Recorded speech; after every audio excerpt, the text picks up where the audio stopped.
Bonsoir Amayad, Bonsoir. vice-présidente de l'UDI aujourd'hui. Quand vous étiez secrétaire Et du d'État, Parti radical. et du Parti radical, vous ne l'oubliez pas, du temps du gouvernement Fillon, quand vous étiez membre de son équipe, est-ce que vous chantiez systématiquement la Marseillaise dans les occasions officielles ou pas toujours?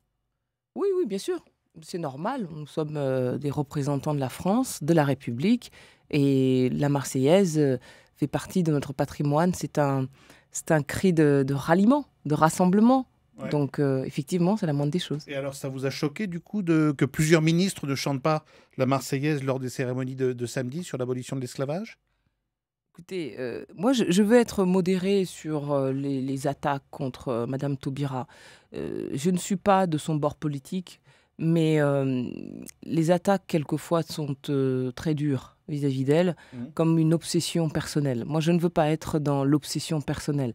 Je veux être dans l'expression de mon désaccord politique sur le fond et certainement pas hurler avec les loups, et surtout lorsque les loups ont le visage du Front National. Vous avez noté C'est que j'ai précisé plusieurs ministres, parce bien que sûr, le Front National d'autant et plus l'UMP parlent beaucoup de de Christiane Taub Taubira depuis voilà, ce matin, mais plusieurs exactement. ministres n'ont pas chanté. Exactement, c'est ce que Benoît Hamon disait l'a dit clairement, par voilà, exemple. Benoît Hamon le disait, et il y a un deux poids deux mesures vis-à-vis de Mme Taubira. Ce qui ne m'empêche pas de penser que elle aurait pu s'épargner cette polémique, d'autant plus qu'elle est une cible tellement facile pour tellement de groupes, de groupuscules ou de partis extrémistes que il n'est pas comment dire, extraordinaire qu'un ministre chante la Marseillaise. C'est un devoir. C'est un devoir. Donc, Madame Taubira n'est pas un joueur de football. Donc, elle peut chanter la Marseillaise sans problème. Vous n'allez pas jusqu'à demander sa démission pour non-chant Non, de la Marseillaise samedi. ce n'est pas mon rôle. Ce n'est pas mon rôle. Et ce qui me gêne encore une fois, c'est d'associer ma voix à ceux qui hurlent avec les loups. Et ça, je ne le souhaite pas. Et c'est pour ça que je vais être très modérée, même si sur le fond, un ministre de la République, ça doit chanter la Marseillaise, c'est évident. C'est un signe, voilà, j'allais dire un cri de ralliement national. Et il faut montrer l'exemple. Voilà. Alors, on en vient à une actualité autrement plus grave, je pense, celle des lycéennes enlevées par la secte Boko Haram au Nigeria. Ramayal, vous avez sans doute vu ces images de ces filles sous pression. Le chef de Boko Haram a proposé de les échanger contre des prisonniers et on a appris tout à l'heure que le gouvernement nigérian avait refusé cet échange. Est-ce qu'ils ont raison? Difficile. La situation est difficile. Je ne peux pas prétendre savoir mieux que le ministre du Nigeria ce qu'il faut faire. Mais il y a une chose qui est sûre, on ne peut pas rester passif.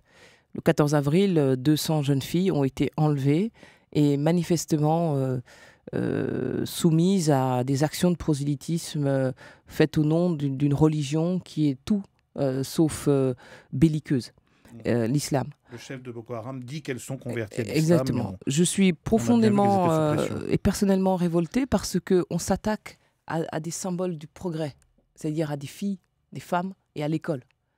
Ils ont frappé au cœur du symbole, de ce double symbole. C'est ce qui justifie sans doute l'ampleur de la mobilisation internationale qui a même dépassé celle des États. Et, on l'a vu avec l'intervention des artistes, des personnalités du monde de la culture, du sport, ou même la première dame, Michelle Obama. C'est ce qu'il fallait faire. Et aujourd'hui, les États ont l'obligation d'aider le Nigeria pour retrouver ces jeunes filles. Ce sont nos sœurs. Elles doivent revenir dans leurs familles qui sont aujourd'hui déchirées. Et encore une fois, Boko Haram a frappé sur un double symbole, c'est-à-dire celles qui font avancer les nations. Je pense aux filles et bien sûr au milieu éducatif. Et c'est en ce sens que c'est bouleversant ce qui se passe. Vous faites écho à Michelle Obama qui disait ce week-end ce sont nos filles. Mais tout de même, Ramayad, vous n'êtes pas un petit peu étonné qu'on ait l'air de débarquer, de découvrir la Lune à propos de Boko Haram, parce qu'il y a eu des exécutions, des mutilations, des morts, des destructions de mausolées depuis plusieurs mois, plusieurs années. Et là, tout d'un coup, il y a ce réveil, 15 Oui. jours après d'ailleurs, l'enlèvement de ces Ah, lycéennes. ça ne date pas il y a 15 jours. L'image a été sidérante, au fond, de cet enlèvement. La nouvelle a été sidérante. Ce n'est pas quelque chose de fréquent que d'enlever un groupe de centaines de filles qui fréquentent une école pour les soumettre à une religion en particulier. Et les images de ces familles éplorées, de ces mères déchirées font écho à chacun d'entre nous. Et je crois que c'est cela peut-être qui fait la force de ce symbole, c'est que nous pouvons toutes nous reconnaître dans ces mères éplorées, nous pouvons toutes nous reconnaître dans ces filles, et c'est ce qui explique ce bouleversement universel. Il y a en outre une universalité de l'émotion. Parce que l'acte fait écho en chacun d'entre nous. Et c'est vrai qu'il y a au début du mois, à Gamburo par exemple, il y a eu 300 morts. C'est-à-dire que la secte est intervenue de la même manière pour tuer 300 personnes. Mais vous n'avez pas tout à fait répondu. Si le président nigérian, Goodluck Jonathan, vous demandait conseil dans cette situation urgente du moment, qu'est-ce que vous lui dites? Répondre ou non au chantage, d'une certaine manière, du patron de la secte? On n'a aucune garantie avec des terroristes que les filles seraient sauvées. C'est ça le problème des terroristes et des sectes qui basculent dans l'horreur. C'est que ce ne sont pas des hommes de parole, ce ne sont pas des hommes d'honneur. Quelle garantie a-t-on qu'une fois qu'on aura libéré, parce que Boko Haram demande la libération de prisonniers, donc qu'on aura libéré des terroristes qui seraient donc dans la nature, mettraient en danger toute la région, sans qu'on ait derrière la garantie que les filles soient vraiment libérées. Je comprends le dilemme.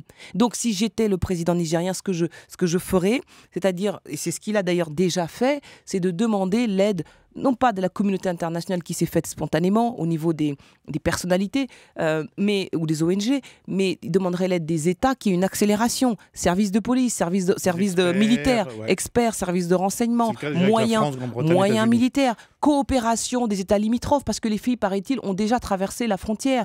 Sont-elles au Cameroun? Sont-elles en RCA? Où des groupes de même nature que le groupe terroriste Boko Haram pourraient coaguler avec Boko Haram et produire une explosion potentielle dans la région. Donc la situation géopolitiquement est grave. Derrière cet enlèvement, derrière ce rapt qui nous a fait basculer dans l'horreur, il y a toute une région qui est en danger. Vous irez demain au Trocadéro sur le parvis des droits de l'homme? Oui, j'ai reçu l'invitation dans la journée et je compte bien m'y rendre pour montrer mon émotion et appeler chacun à se mobiliser. Ce qui se passe en ce moment en Afrique, c'est pas normal. Ce qui arrive à ces filles africaines, ce n'est pas normal. L'émotion doit être universelle, l'action doit être mondiale. En quelques mots, Ramaya, dans moins de 2 semaines, les élections européennes, quel est l'argument qui pourrait décider un électeur euro-indifférent à aller voter pour une liste avec votre parti, l'UDI?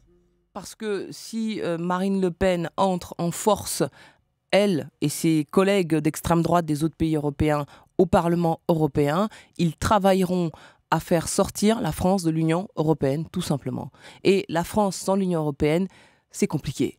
Pour faire face à la mondialisation, c'est compliqué par rapport à la monnaie, c'est-à-dire par rapport à l'euro, qui malgré tout nous protège de la concurrence des autres pays émergents, je pense à la Chine, mais aussi de pays de puissances plus traditionnelles comme les États-Unis. Voilà. Il ne s'agit pas de jouer sur la peur, parce que je m'honore de faire partie d'une formation politique qui ne joue pas là-dessus, mais il y a des risques immense, et le Front National, l'extrême droite, son arrivée au pouvoir et sa victoire dans des élections aussi emblématiques, ce n'est plus un horizon. Ce n'est plus un horizon. Donc un vote repoussoir. Vous appelez surtout à un vote de refus. Et puis je veux que les Français soient fiers de leur identité européenne, et je suis sûr qu'ils le sont. Des sondages l'ont prouvé dernièrement, qui ont pris tout le monde par surprise, mais ils se sentent profondément européens. Simplement, il faut 2 choses supplémentaires. D'abord, que nous fassions la pédagogie de l'Europe et de ses acquis, les droits civils et politiques et sociaux que nous avons grâce à l'Union européenne. Il faut en parler concrètement.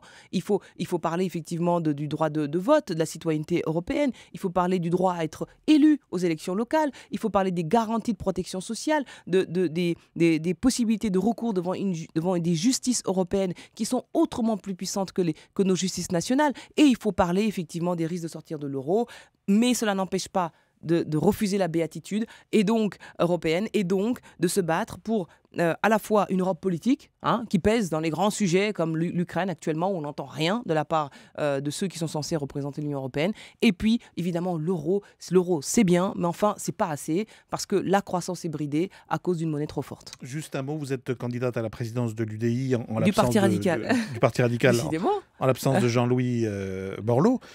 On dit qu'il va mieux. Yves Gégaud disait récemment qu'il va plutôt mieux. S'il décidait de revenir à l'avant-scène politique, vous effacez, vous lui laissez la place à Bien nouveau? évidemment, ce serait une bonne nouvelle. Nous avons tous été très choqués et inquiets de le savoir en mauvaise santé. Et qu'aujourd'hui, il soit dans une convalescence heureuse, positive, c'est une excellente nouvelle. Je vous rappelle quand même, c'est Jean-Louis Borloo qui a créé cette nouvelle formation politique de centre droit qu'est l'UDI il y a à peine 2 ans. Nous avons enregistré de beaux succès au municipal qu'on aurait voulu partager avec lui. Aujourd'hui, nous nous battons sur les européennes. Nous avons besoin de son leadership. Donc, il ne s'agit pas pour nous de le remplacer et puis de passer à autre chose. Il est une référence pour le Parti radical et pour l'UDI. Merci Ramayad Merci à d'être vous. venu dans Europe Nuit.